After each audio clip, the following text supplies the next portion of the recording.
Okay, well, call the properties to order. We have 3 items. We're going to start with number 2, which is the Uptown Park sound system usage fees. Jansen, I don't know, do you want to talk about them first? Yeah. Well, I originally submitted this, and it was discussed at Finance a few months ago when we went through with the purchase of the distributed sound system from SecureTech and the sound system upgrades.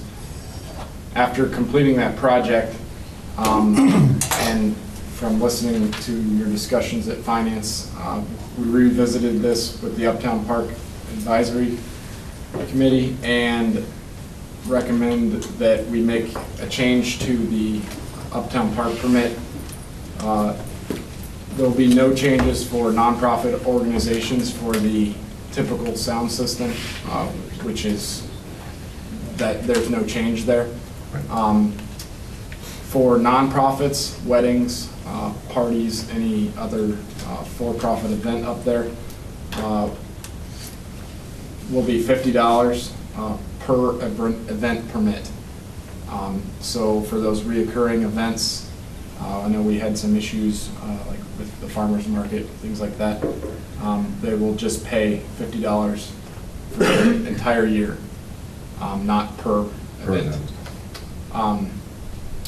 So if there was a wedding up on the square, we obviously usually have to show them how to use the sound system. This will help with that. In order to use a distributed sound system, which requires us to set up 4 tripods and carry out 8 speakers and set those on those tripods, we use them for the Halloween Harvest Festival. We set them up in the morning, take them down in the evening. If it's a 2-day event, it requires us to set them up in the morning again and take them down in the evening. We typically have trash cleanup on the square mornings and evenings for a large scale event. This would just be another thing that we have to do on top of the spider boxes. And with the value of the speakers, it's been discussed with Main Street Medina and some other larger events up on the square that they would have no issues paying that price for the benefit of the event, because it basically eliminates the need to have a DJ to have that loud music up on the square. In addition to that, Mayor Hanwell had gotten some concerns regarding the sound system being used and noises up on the square. I'm recommending that we add to the permit that park users are not permitted to use the sound system between 11 p.m. and 8 a.m. In our sound ordinance, 509.031A3 states that persons in possession of a current permit or activities of schools are exempt from the provisions of this subparagraph. I would recommend that we require anybody who uses our sound system to follow the sound ordinance. The 8 a.m. works with the church services too, do those ever start before 8? I'd have to check with Dawn. I think generally they're 9:30-ish. Or on the first, or on number 2, actually, but you're going out of order. I saved the pool for when you guys start with the pool. Yeah.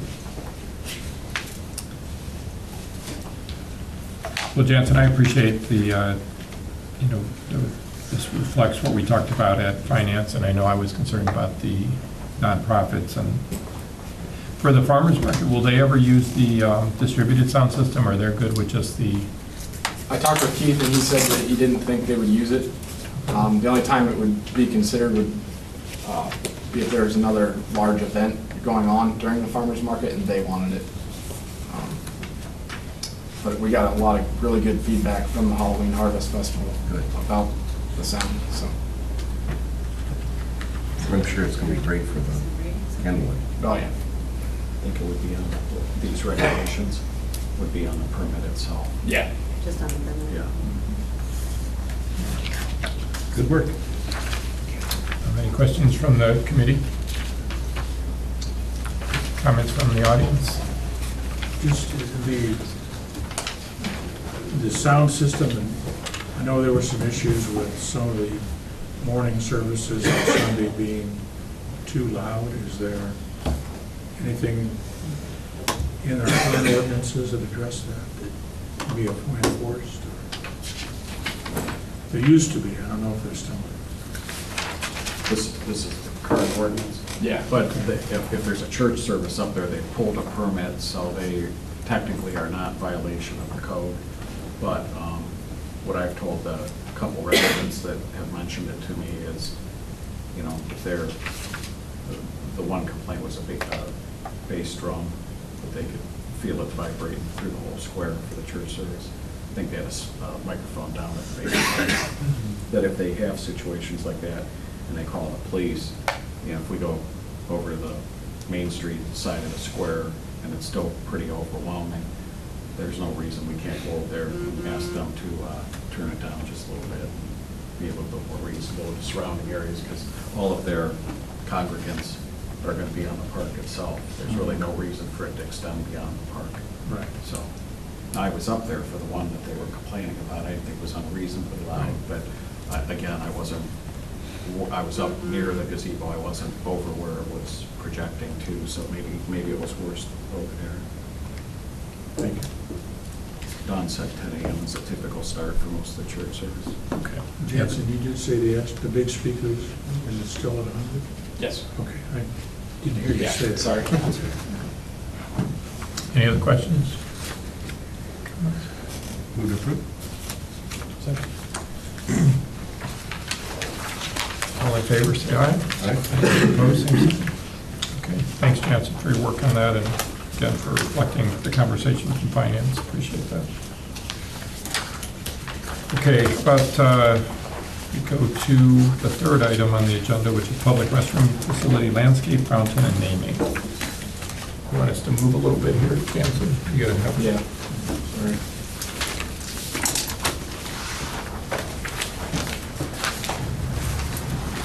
You want the lights on? We should be able to see it once it brightens up. You just turn one of those lights on. The one. Yeah, it's a Yeah. little bit. All right, this request has taken a good amount of time to put together, and now that the bathrooms are proceeding, this is kind of looking forward as to what this area could potentially be for the city. There was talk a number of years ago about an anonymous family donating a fountain. It was originally discussed to be put on the square, and then that had kind of stopped. I had met with the family and Roger Smalley, and we have agreed that the fountain would be a great asset to this area and could be placed in front of the facade of the restrooms. That's going to be a large brick wall. In order to help break that up, the fountain would be placed up there. Patrick and Nino have been working, I believe, with the contractors to make sure we get the electricity, water, and things of that nature prepared for this. There will be landscaping back behind it to kind of break it up, and then a sitting wall back behind the fountain. So it's basically inviting people up. They can kind of sit back here and wait. And part of this would be to eliminate the asphalt, which a little bit of it's already removed from the water line that we put in. So removing the asphalt, putting in some green space, closing off the drive apron with entry walls so that obviously vehicles cannot get in here. And part of this, let me step back a few steps here. The fountain itself and the pool and everything is going to be donated, 100% paid for. The family's already committed to it.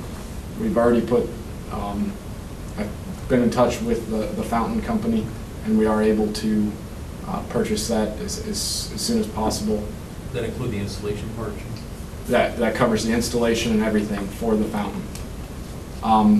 This landscape design came about because obviously installing a fountain of this size is not something every landscape contractor dabbles in. I found two contractors that have done ponds and fountains in the past.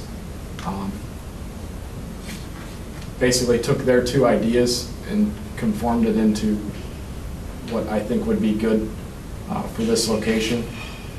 The contractor that has done a lot of fountains and I feel comfortable doing this type of project would be JTS Landscaping. I have rough figures on what all this is going to cost. Obviously, knowing the amount of tax dollars that's went into it, with this being a significant improvement for the Uptown Park, I recommended that we kind of make this our bicentennial, whether it be commons or park. I think it would be a benefit to the community. I'd also like to propose using brick pavers that could be purchased for a predetermined amount of money. They could have families' names in them or corporations' names in them that would help fund the project. There's a lot of projects going on in town right now in Medina County that are using this source of funding. Highland High School, the Hospice in Medina County Career Center. There's a local company in Wadsworth that makes the bricks. They're about $16 a piece, and we could potentially sell them for $100 if there's interest from the community. Trying to think outside the box and think of how we can make this project happen with donations towards our bicentennial. So I guess it's kind of, where do we want to go from here? The pricing for the development of this, these are just rough figures. I said the fountain is covered at roughly $30,000. The sitting wall, which is back behind the fountain, is anywhere in the neighborhood of $8,500 to $1,100, depending on what type of material is used. If it's brick with limestone, or if it's paver with limestone, or just paver, which would all obviously need to go through the proper boards and commissions to make that decision. The entry wall, which is up front, the arch portion, with the pillars, is roughly, depending on the material again, anywhere from $2,500 to $4,100. The concrete, I do not have an estimate for that. Probably in the neighborhood of, what would you say? How many square feet are you talking about? I was budgeting about 18,000. Dollars? Yeah. You don't know square feet, roughly? No, I don't. Okay. Jansen, where are you talking about the concrete? This gray area. Yeah, you do stand concrete. Okay, that's not where you're talking about pavers then? Pavers would be on the side. If you see this right here. Oh, okay. It would be lining the concrete to kind of break it up. And the pavers could be matched to the building and the wall to kind of tie everything together. Obviously, there's pretty significant price differences in bricks versus pavers. But I think if we utilize pavers and put limestone caps on them, it would tie it into the building, because the building itself has limestone like coping on it. And I think it'd be a great asset for the community to kind of separate itself from the Uptown Park, but yet be inviting to where, if you didn't want to be part of, a big event up there, you could have some more green space to sit, relax, and observe. Now, are you talking the concrete area there is a possibility of the bricks, the donations, the names on it? In speaking with the company out of Wadsworth that does a lot of these fundraising bricks, they said you come up with an idea, and then how far you take it depends on how much interest you get. Sure. If you only get 100 people interested, you're going to kind of have to limit what you do with those. Which we're at a good phase to where, if this is something we want to move forward with, we could get the ball rolling with it and see what the interest is, and if we have enough community backing to. Well, my comment about that would be, right now there's locally, there's still a lot of concern about the restroom, Mhm. the cost of the restroom facility. But using the Bicentennial Commons or Park and starting to promote that now and using that philosophy for the fundraising, I think you'll probably get a lot of interest. That's just my opinion. I could be wrong. I have been in the past, but not very often. Jansen, how many bricks did you use as an estimate of what you, even if you just did along where you're showing here, 200? Is it? We didn't get that far into it. This is just a kind of conceptual drawing right now. I do have some information from brick companies as to what it takes to generate a certain amount of money. If you sold 150 bricks at $100 a piece and subtract what the bricks and the engraving costs, you could raise $12,375. If you raised it to 150, it'd be $34,975. And 100 bricks isn't going to be a large area. Right. You know, I The think if cost, we use the promotion of the park versus the restroom and start promoting the Bicentennial, I think there's a lot of people that would be interested. the large expenses are the entry wall, the sitting wall, and the concrete. The asphalt, I've talked with Nino, and I believe we can get rid of that in the house. Asphalt? Yeah. Yes, good. We could even take care of the seating. We did the landscaping for the parking garage. There'd be no issues with that. Just trying to think outside the box on how we can develop this with community money rather than, Right. Well, and I know the mayor mentioned before that once we designate this as a park, that there possibly could be grant money. Correct. Now, have we Ohio Department of Natural Resources for park improvements, park Right. enhancements, new parks. So I think we could tap into that too. Now, where that grant cycle is in Right, relation to and this, that's- I'm not sure. That's my question. Is there something we can do in the meantime to make it inviting and, maybe not, I still think the brick pavers for the donations is a great idea, but that's not something that's going to happen overnight. right. Do we have a plan of, if this is what the design we want to go with, and we don't want to come up with the money, I'm saying if we don't want to come up with the money up front, is there something we can do in-house or for a less amount of money until all this kind of comes together with the grant or the fundraising? We could definitely do it in phases. We've already got the commitment from the family to go ahead with the fountain as soon as possible. I do know that they were pretty adamant that, they don't want it to be the fountain be installed and that's it. Right. So I would think we could definitely do it in phases. It would essentially be the fountain. We wouldn't do the sitting wall, so there'd be landscaping back behind it. Mhm. And that would pretty much be where we're at until we get more funding. Right. Now, would it be a possibility, because we're still shooting for the candlelight walk for the restroom facility, and I have no idea what the cost would be of putting sod down temporarily. There's no way that we'd be able to do that by the candlelight walk.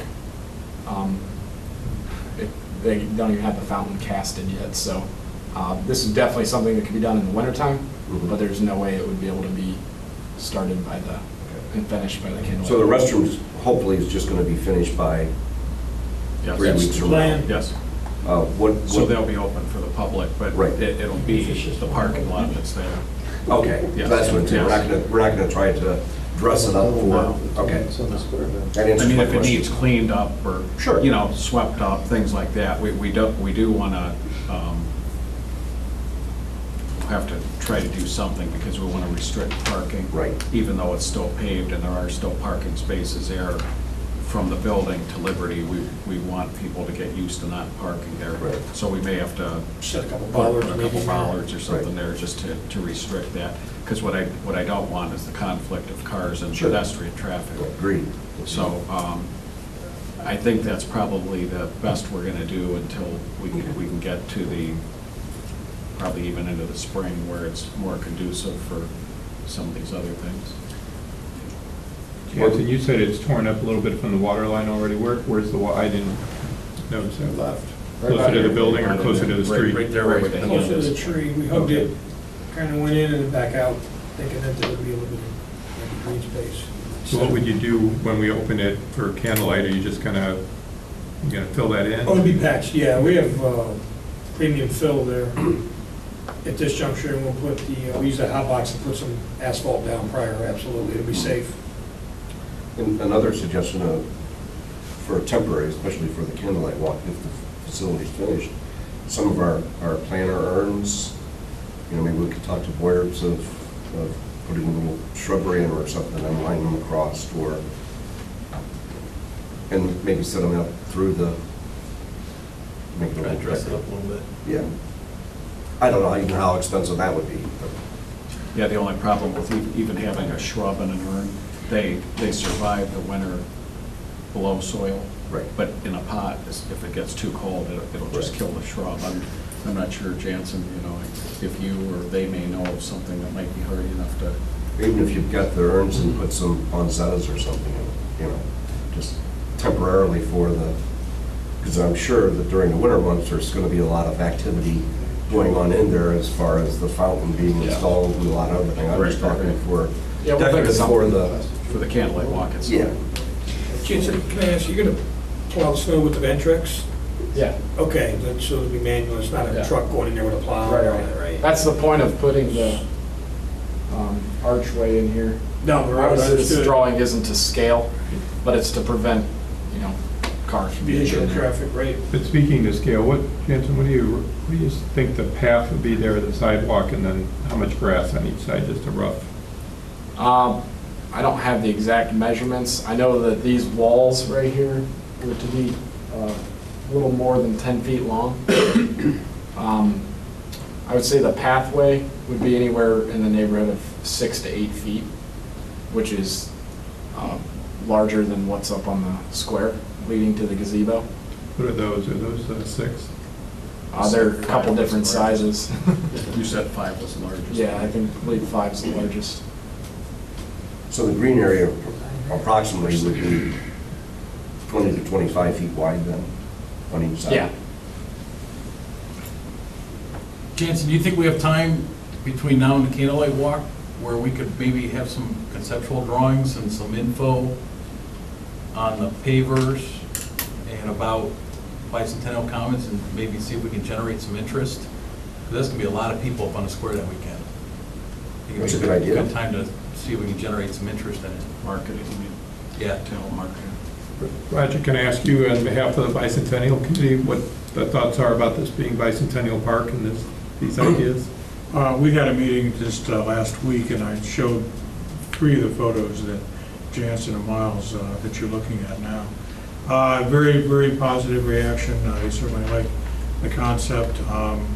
They would like to see some kind of monument or whatever, nothing huge, but just to identify that this park is here in relation to the bicentennial itself. I was thinking about that too, because we have the sesquicentennial marker in the square. It'd be nice to have something that would Right. designate this then for the bicentennial. Now, I did run this by Main Street Design Committee as well. Jonathan was there, and surprisingly, there was a lot of reaction of doing away with quite so much of the natural landscaping and making this more of a courtyard park. Have natural elements in there, but doing more paving and putting in more picnic tables, a gathering place where people could come for lunch or whatever. There's positive things about fountains that would help with people being able to be in proximity of that. So, that's another option. So I don't know about as far as but they were very much, both groups were very positive about doing the bricks as a way of helping to fund this project. And of course, possibly reaching out to some of the local foundations as well. My concern, Mr. Shields, of making that driveway much wider is if it's wide enough that somebody thinks they can drive through there, somebody will drive through there. I mean, we had that in the alley back here next to Dan's Dogs a number of times when I was on the police force. They'd think they could squeeze through there, although the car was about 3 foot too wide for that. They'd make it the first couple feet. And, so that's my concern here. And then Jansen and I also discussed that a little bit. We did have up on the square for a number of years the benches that flipped to create a table that were much more expensive and very infrequently used, which is why we went back to the normal benches on the square. So. And those, again, there's a possibility that we could get donations for the benches also. Sure. Or the grant dollars. Right. Nina or Jansen or Pat, is there any savings while the masonry work is going on to do that sitting wall at the same time? Is there any savings if they could do that, or is it such a standalone project that? It could. The problem, the sitting wall, like Jansen mentioned, is only 8,000 to 10,000. Means you could hire someone without paying prevailing wage. Those guys are all prevailing wage on the job now. There would be some savings so they don't have to mobilize, but I think it'd still be cheaper if we They had sub their concrete out. somebody else do it. Right? But They sub their concrete out. the you're talking about brickwork, right, Jim? Masonry. The sitting wall, Yeah, the sitting wall there in front of us, so that if that could go in at the same time here. I would like to approach a couple of the local foundations and see if they'd like to sponsor that. Is that sitting wall designed to have a foot or go down quite deep? Well, it depends. If it was to be brick, then you would need a 3-foot frost footer. If it's just pavers, they could have a gravel base. But both contractors that looked at it, they probably put both the brick and the regular pavers on concrete. I just emailed Jansen about Paul Bex's company. They do these freestanding walls that are just gravity and just on a gravel base. So there's no footers and they're less expensive. So it might be something to check out. Yep, both those are quoted. So that's similar to like a patio. Yeah, unilock, same Right. thing. Yeah. Sorry. That's all right. Chance, is it a walkway along Gau's building there? No, that's a landscape. That's their, okay. You're picking out the details that I didn't put in. Very nice. Yeah, we're still trying to determine whether that's Jim's bed or our bed. If it's ours, we have some work to do. If it's Jim's, he's got some work to do. Yeah. We noticed that. I had never been over close enough to it, but when Nino and I were up there visiting the job site last week, we actually walked down along the bed there and. Yeah, now you have to walk next to it. Yeah, it needs a little attention. Yeah. But I mean, just like weeding and trimming and that sort of thing. Well, I still think that, even though there's controversy about the restrooms, which I still think we're did the right thing, the byproduct of this is a huge expansion of our uptown park. You know, that's. A couple of other things that came up in various committees, possibility of doing some kind of mural on one of the brick sides of the restroom buildings where there's no windows. We also, for over 120 years on this site was the American House Hotel.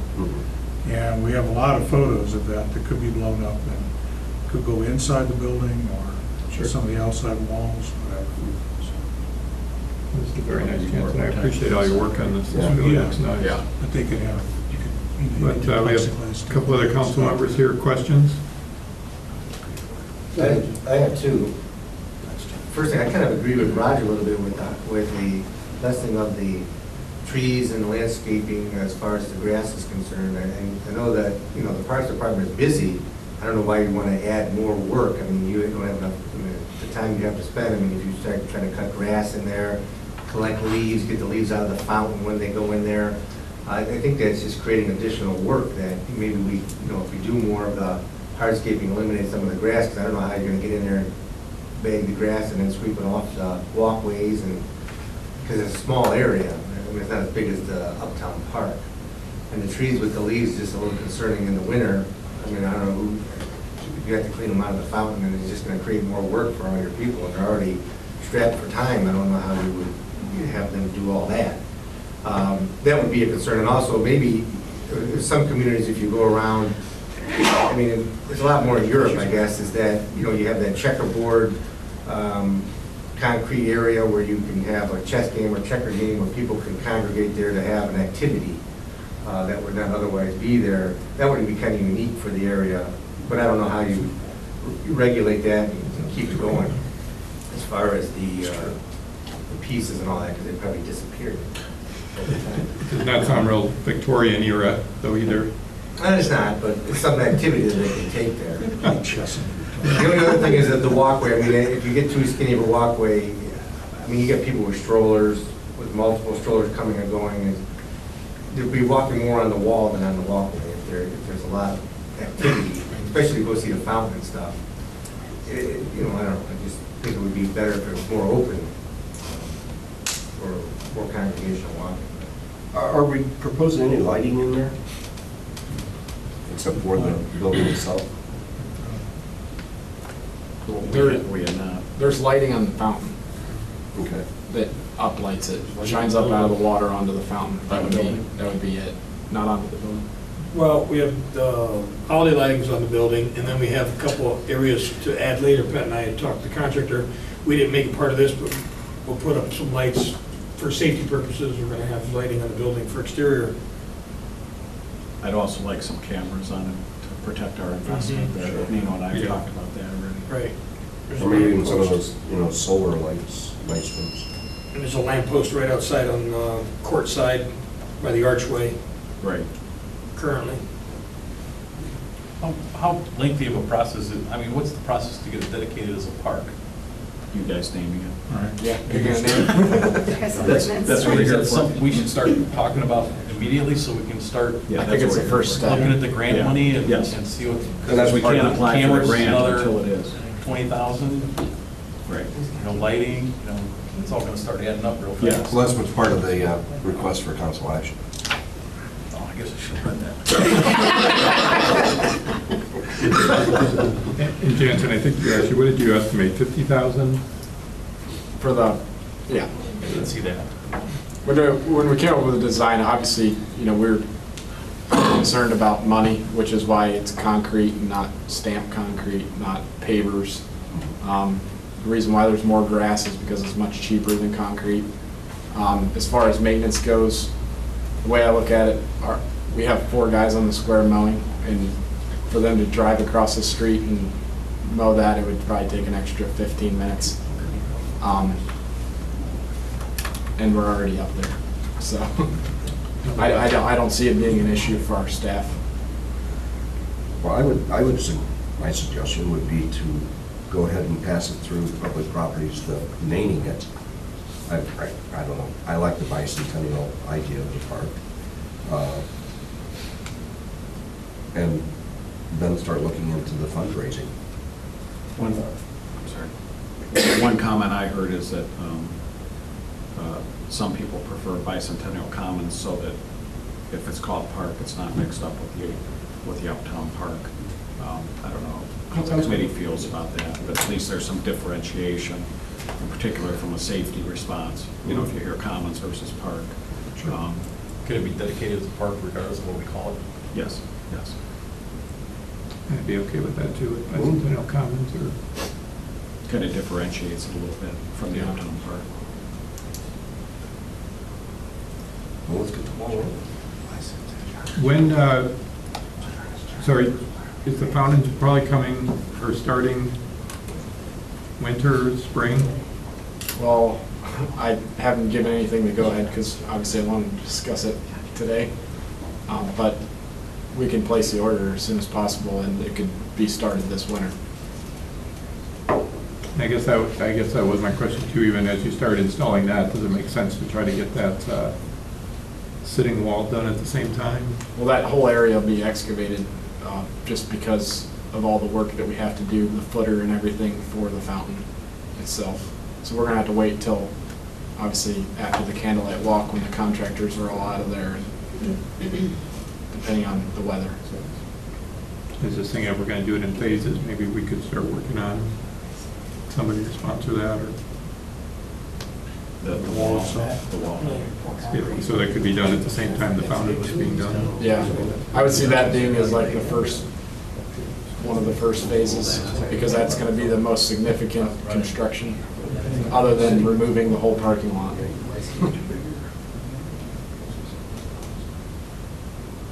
So is that enough to get the process started as far as if we pass out of finance today, the recommendation to name this the, to designate it as a park area with a name to be determined, or?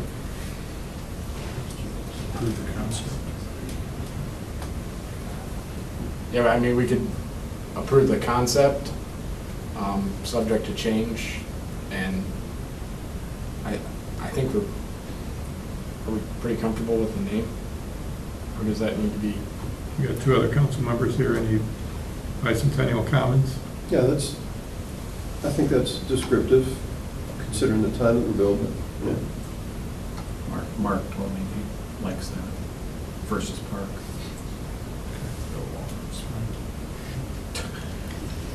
Okay.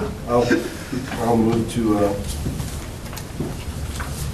move the proposal forward, starting with the public naming of it as the Bicentennial Commons. And start on a process of funding the situation. We have a motion for the concept and designating as a park area, and naming it Bicentennial Commons. Second. Any further discussion? All in favor, signify by saying aye. Aye. Any opposed, same sign. Okay. Jansen, thank you. Yep. Thanks, Jim. And maybe we can talk then about the local foundations, and at least for the, Would you like something to come from the bicentennial committee for that? that might be nice to, Get you a draft, would you check it thank you. after we talk to them? Be the certain foundations sitting area, or somebody who Thanks, Roger. did business up there might want to. Thank you. Okay, final item then is the update on the municipal pool at Memorial Park. I know who wants to start. Patrick, do you want to talk about the RFP process that we went through, or? Okay. We did go, council authorized us to get started on an RFP process because the anticipated cost for an architect exceeds state minimum limit. You have to go through this process that entails going out public advertising with an RFQ, which is a request for qualification statements. We did receive a number, actually it was 8, if I remember right, 8 submittals from architects in-state. I think there was 1 or 2 from out of state interested in the project. We had a committee formed, myself, Nino, Jansen, Mr. Shields, a couple other people from the rec center were on it, and Don, I think we were on it, Don and Darwin, if I remember. And we did determine what we call the short list, which would be the 3 that we'd like to interview. We have not notified them. We kind of put it on hold pending discussion further with council. We did let the 5 know that we were I have not. not done anything, okay. I could, but I haven't done that yet. So after we got through that process, I think the next twist in this was that we talked about looking at the rec center pool one more time. Is that correct? Correct. Yes, sir. So who would like to talk about that? Well, Mike, I think you have a copy of what Mike put together there. So the advantage I see is a saving of $800 to $1.2 million for 3 months versus having a reduced rate to provide not only 2 pools, but an entire rec center to those who would more likely be using the outdoor pool. And it is roughly another 2 blocks away, whether they're riding a bike or walking, so it's not like it's on the other side of town. So then the issue becomes sunshine. We have a patio area outside of the rec center that doesn't have furniture because nobody was using it. But if we say, instead of an outdoor pool, this is the pool, and people want sunshine, I've talked to Mike about outfitting that so that people could go out, have chairs to sun, have tables to, bring a lunch, pack a lunch, bring it in, buy something there from the vending machines and have it outside. We did review, Mike and his staff reviewed the possibility of limiting to just the pool. But they see that as problematic because no matter what we put on them, be it a wristband or whatever, if they take it off, they're gonna have full access anyway. It's hard to monitor, plus the staffing to put somebody to keep them in the pool and not enter is more cost prohibitive than just giving them full access. Mike also found that the summer months are the least used at the rec center, and they could easily accommodate within the existing staffing. We believe we could easily accommodate within the existing staffing the increased volume of people coming to use it. We wanted to present that as an alternative. And it's more than really just the capital cost. I guess if I could impress anything on you, it would be that. We know that with the former pool, we were taking in roughly $20,000 a year, spending about $60,000 a year, so going in a deficit of $40,000. So we expect that it will likely be that, could possibly be even more, and those figures, the 800,000, 1.2 million is for the pool alone.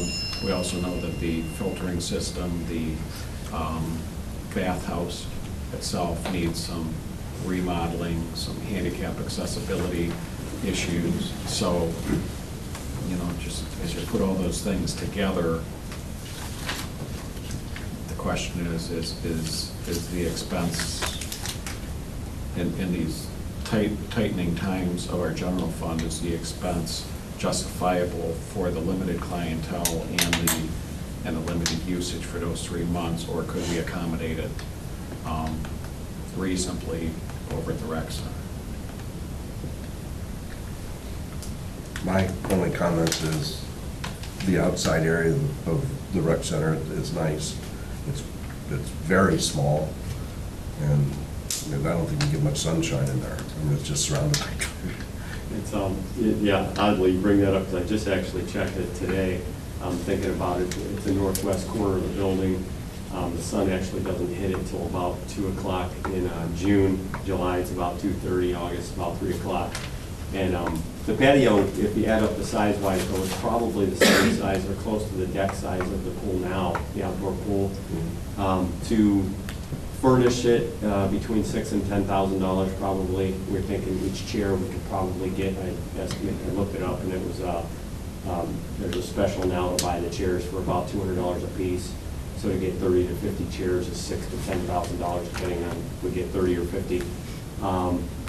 Use of it's not used now, even with the tables out there and things, but I think what we're really pushing is the amenities of the rec center. It's not just pools.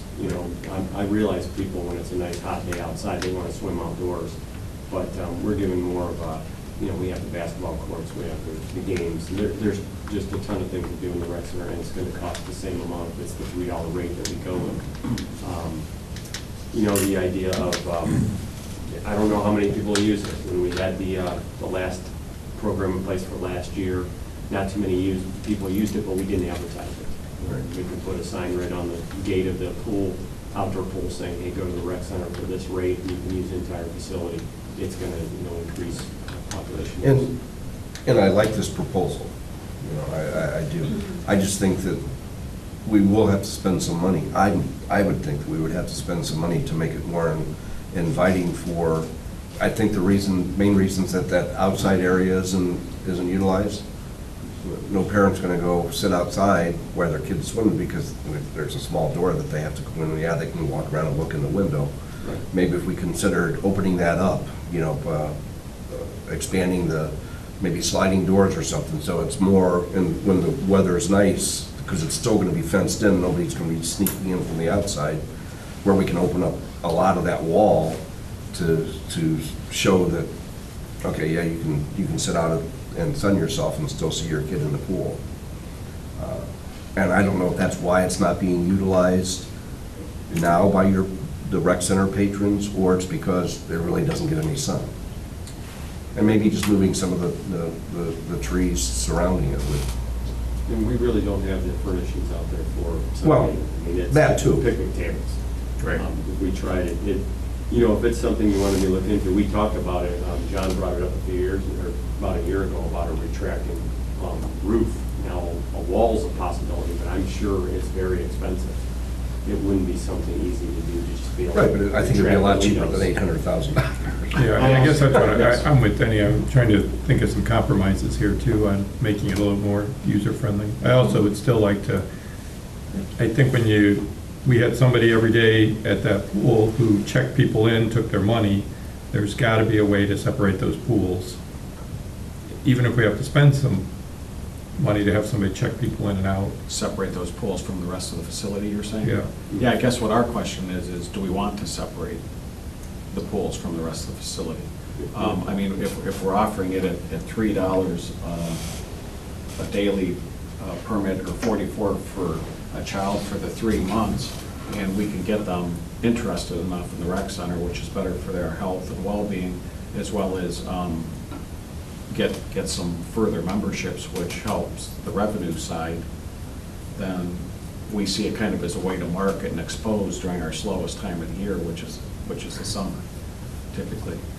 I just struggle with the fact that the population that uses the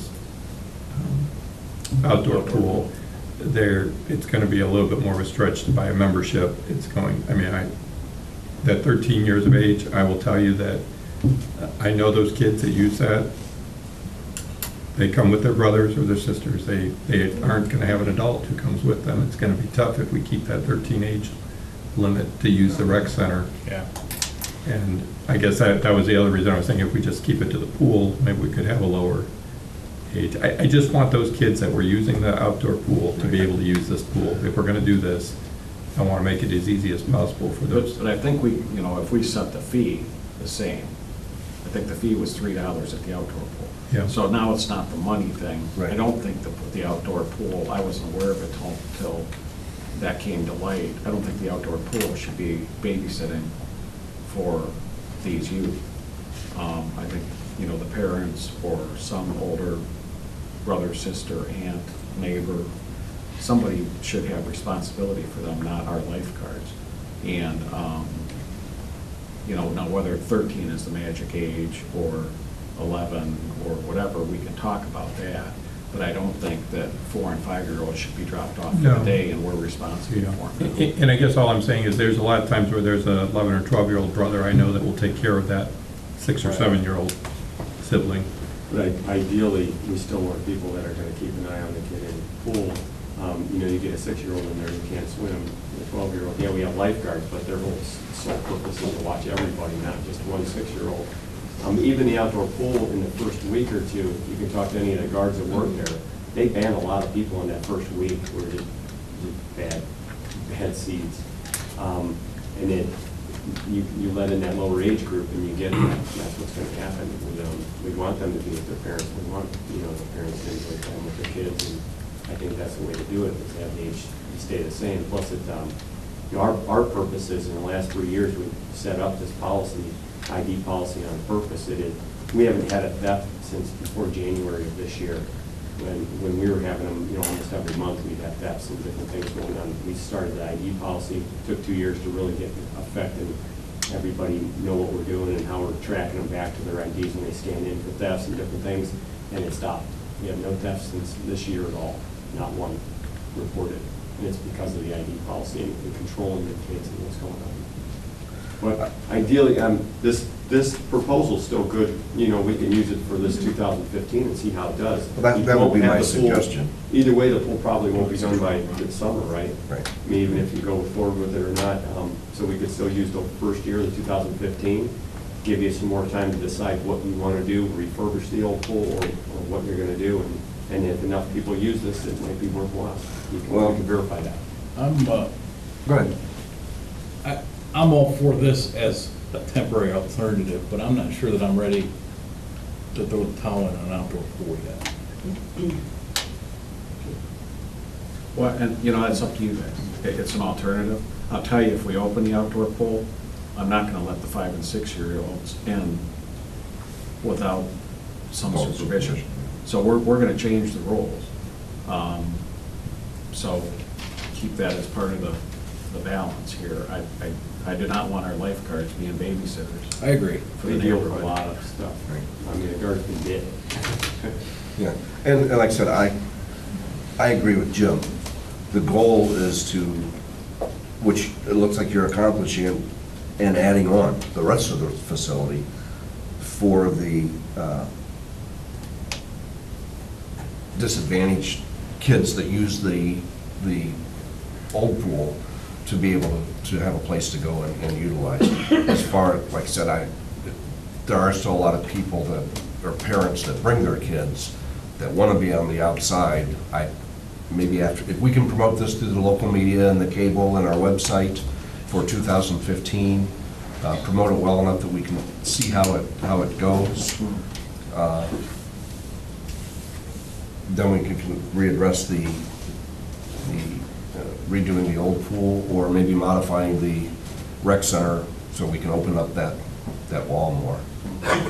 And with the ID policy in place too, you think the outdoor pool doesn't have the ID policy. And Right. don't regulate against, you know, the parks don't regulate against sexual predators, stuff like that. That's what the rec center does. We protect those children.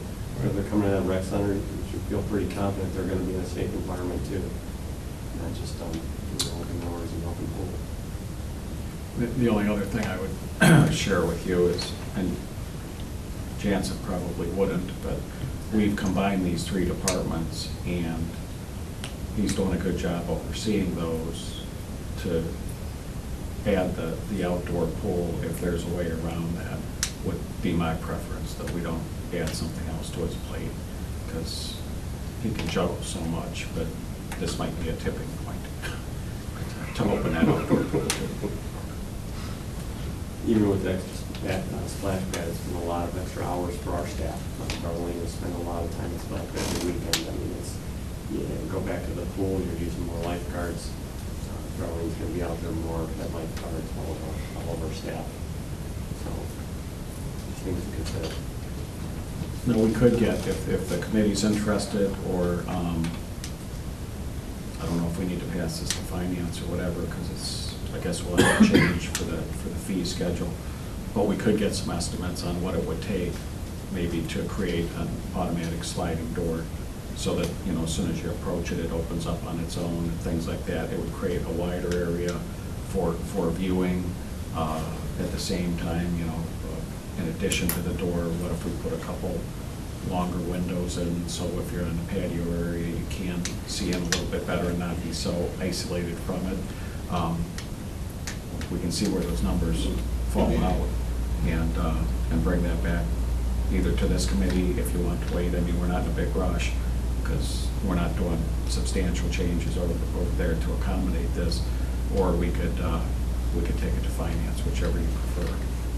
There's no harm in getting numbers, you know, that's easy for us to do. I would definitely like to see some numbers of what it would take to just make it a little more user-friendly. Okay. No, we can.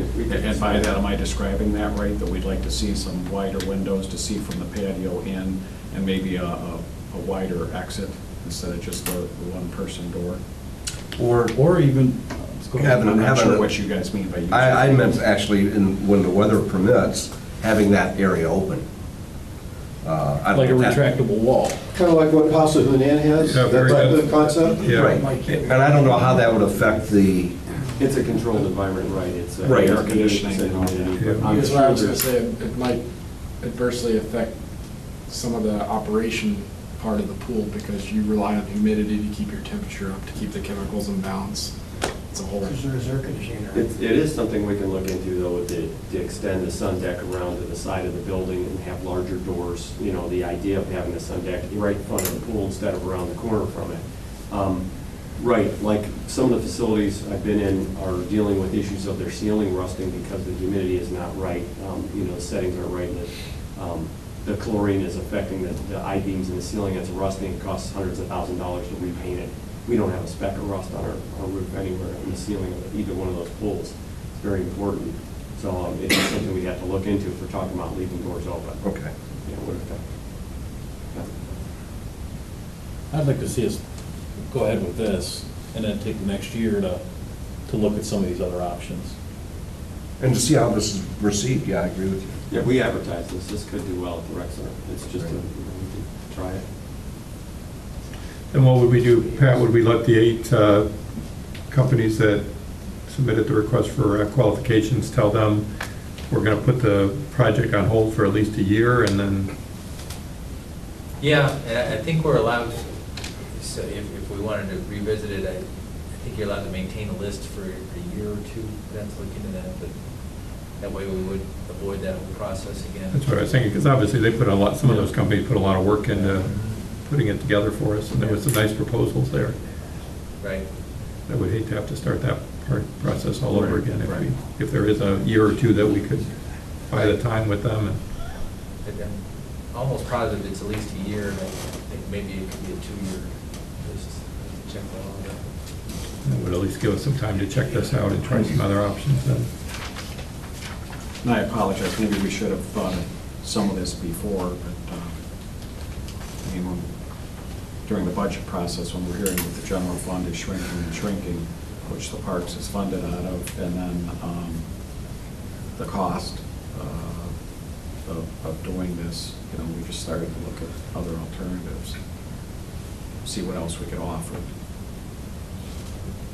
No, No, I it's think good. it's It's a nice proposal. I think it's going to make Mr. Coyne happy. Yeah. We're not real concerned with it. Yeah, I was gonna say, I'm more with Brian, I think I have a hard time Right, putting up no, I am with an outdoor too. pool. Right. It's, And I agree with both of them. But if we could get the clientele that used to use the pool back to using this facility, modifying it so the parents feel more comfortable, and we may, like you said, not only create more revenue for the rec center, but I'm sure it's not just going to be once we advertise this, it's not just going to be some of the people that used to use the muni pool. This is going to be citywide, so you may have an influx of people. I really agree, they like 117 for the whole Pardon? family. The 3 months at $117 for the lunch program for the family, Right. that's a great deal. It's cheaper Right. than the senior rate right now. Right. And the 44 for a youth, that's cheap. And we're right in assessing that that's the group we're trying to target, right? We're not looking at creating some incentive for the whole community lunch program or not. I thought what we were trying to do was hit that target group. The other thing to keep in mind is, having worked at an outdoor pool most of my younger life, you're governed by the weather, whereas here you are not. You know, it could be a thunderstorm, it could be cold, it could be whatever, and you still have the ability to use the pool. Whereas over here, if it's lightning, you're clearing the pool or closing it because it's a 60-degree day. So here, Well, It could be when you used. said that we're only targeting this lunch group, I mean, I actually felt, and I could be wrong, because I don't know, I've never worked at a pool, but I still feel that if we redo the current muni pool and do it right, that we would be, you know, we could Now that- attract some others. I think we attract a lot of other Yeah. people, because right now, unless you belong to an association that has a pool. Right. No, you're right. I think you're correct. I took my kids there when they were Right. younger, before we had our own in the backyard. So, Right. I mean, we used it pretty routinely. Yeah, and obviously, there's still communities that are rebuilding them and Yes. adding outdoor pools. Wadsworth just put in an outdoor pool and the indoor pools. I definitely would want to revisit the Yeah, Mr. Quinn, I'm not ready to give up on the pool yet. I understand. I think we're gonna have to. Not financially feasible. Right now. No, I don't think ever.